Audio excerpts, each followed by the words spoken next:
नमस्कार। आज हम इस वीडियो में जानेंगे भारत का नाम भारत कैसे पड़ा, भारत या इंडिया हमें क्या कहना चाहिए और क्यों भारत और इंडिया शब्द की उत्पत्ति कब और कैसे हुआ, इनका अर्थ, प्राचीन पौराणिक इतिहास क्या कहता है, सब कुछ जानेंगे एकदम प्रमाणित तरीके से। यह भी कि हिंदुस्तान शब्द कब से प्रचलन में आया और क्या इस शब्द का अर्थ है, हम इस वीडियो में डिटेल से जानेंगे। आप शुरू से लेकर अंत तक बने रहिएगा। अगर चैनल पर पहली बार हैं तो चैनल को सब्सक्राइब करना बिल्कुल ना भूलना। बात करते हैं भारतवर्ष शब्द का अर्थ है भारत में भा का अर्थ है ज्ञान रूपी प्रकाश और रत का अर्थ जुटा हुआ, यानी कि जो ज्ञान रूपी प्रकाश में जुटा हुआ है वो है अपना भारत। दूसरा अर्थ वहीं भारत के वंशज हम भारतवर्ष लिखते हैं, तो वहीं हमारे देश में 4 ऋतुएं होती हैं, जो कि ऐसा किसी भी देश में 4 ऋतुएं नहीं प्राप्त की जाती हैं। जैसे कि हर देशों में, अन्य कई देशों में 2 ऋतुएं होती हैं, तो वहाँ पे वर्ष का कोई अर्थ नहीं होता, इसलिए हमारे भारत में 4 ऋतुएं हैं, हम इसको भारतवर्ष भी कहते हैं। आइए जानते हैं भारत का नाम कैसे पड़ा। भारत विष्णु पुराण के अनुसार धरती के 7 द्वीप हैं, जम्बू, प्लक्ष, शाल्मली, कुश, क्रौंच, शाक एवं पुष्कर। इसमें से जम्बू द्वीप सभी के बीचों बीच स्थित है। जम्बू द्वीप के 9 खंड हैं, इलावृत, भ्राद्वश, किंगपुरुष, भारत, हरि, केतुमाल, रम्यक, कुरु और हृदयमय। समुद्र के उत्तर तथा हिमालय के दक्षिण में भारतवर्ष स्थित है। इसका विस्तार 9000 योजन, यह स्वर्ग अपवर्ग प्राप्त करने वाला कार्यभूमि है।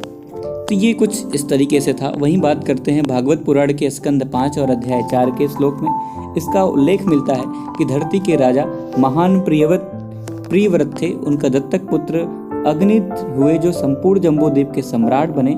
अग्नित ने अपने पुत्र नाभि के उस क्षेत्र का राजा बनाया जिसे बाद में भारतवर्ष कहा जाने लगा। नाभि के पुत्र ऋषभदेव ने इस क्षेत्र पर जब तक शासन किया तब तक इस क्षेत्र का नाम अजान भाखंड या अजान भावर्ष था। ऋषभदेव के पुत्र भारत जब इस संपूर्ण क्षेत्र के सम्राट बने तो उनके नाम पर इस क्षेत्र का नाम भारत पड़ा।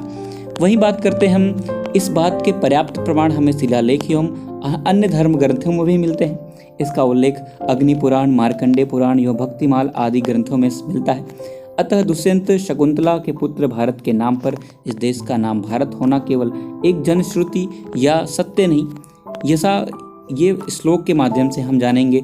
यशाम खलु महायोगी भरतयो ज्येष्ठा श्रेष्ठ गुण आसीद यनेन्द्र वर्ष भारत मिति उपदिशनति भगवत पुराण।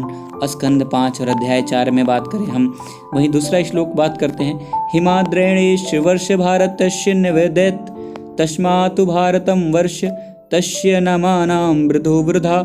लिंग पुराण यानी कि 47, 21 और 44 अर्थात इंद्रिय रूपी सांपों पर विजय पाकर ऋषभ ने हिमालय के दक्षिण में जो राज्य भारत को दिया, इस देश का नाम तब से भारतवर्ष पड़ गया। इसी बात को प्रकारांतर में वायु और ब्रह्मांड पुराण में भी कहा गया है। भारत का वह क्षेत्र होने के कारण यह भारत कहा गया। उल्लेखनीय है कि भगवान श्री हरि विष्णु के 24 अवतारों में ऋषभनाथ के 8वां अवतार माना जाता है और शैव पंथ में उन्हें आदिनाथ कहा जाता है, जो जैन धर्म के प्रथम तीर्थंकर थे। यह तर्क यह भी दिया जाता है कि वैदिक काल में भारत नाम की एक प्रसिद्ध जाति हुआ करती थी जो सरस्वती और सिंधु नदी के आसपास रहा करती थी। इसी के आधार पर इस संपूर्ण क्षेत्र को भारत का क्षेत्र यानी भारतवर्ष कहा जाने लगा। इस जनजाति के इतिहास में प्रसिद्ध हुआ जिसे 10 राज्य का युद्ध भी कहा जाता था। अगर आपको वीडियो पसंद आई हो तो चैनल को सब्सक्राइब कर लेना, अपने दोस्तों के साथ शेयर जरूर करना। नेक्स्ट वीडियो में हम बात करेंगे इंडिया नाम कैसे पड़ा, फिर हम बात करेंगे हिंदुस्तान नाम कैसे पड़ा। चलिए आज के लिए इतना ही। धन्यवाद। जय हिंद, जय सिया राम।